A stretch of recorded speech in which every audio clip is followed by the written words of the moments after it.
Hello, ഒരു ബേബിൻ്റെ first birthday കേക്കാണ് ചെയ്യുന്നത്. 2 ടയർ കേക്കാണ്. ഇതിലിപ്പോൾ ഒരു കൺഫ്യൂഷനാണ്, ഇതിൽ ഏത് ബേബി വെക്കണമെന്നുള്ളത്.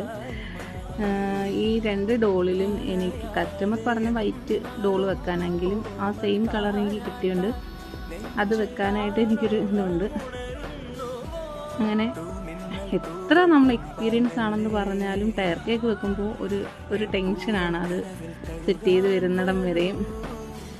അങ്ങനെ കേക്കിൻ്റെ ഫ്ലേവർ എന്ന് പറയുന്നത് 2.5 kg വൈറ്റ് ഫോറസ്റ്റ് ആണ്. നമ്മളങ്ങനെ പോസ്റ്റ് ബോളും ഡെക്കറേഷൻസും എല്ലാം നമ്മൾ ചെയ്യുന്നുണ്ട്. അങ്ങനെ ഓരോന്നായിട്ട് ഞാനത് വെച്ച് കൊടുക്കുകയാണ്. ടോപ്പേഴ്സ് എല്ലാം ഒരുവിധം വെച്ച്, പിന്നെ ഹാപ്പി ബർത്ത്ഡേയുടെ ഒരു ടോപ്പറും കൂടെ വെച്ചിട്ട് ഫൈനൽ ലുക്ക് കണ്ട് എല്ലാവർക്കും ഏതായി ഇഷ്ടപ്പെട്ടതെന്നൊന്ന് പറയണേ. കാര്യം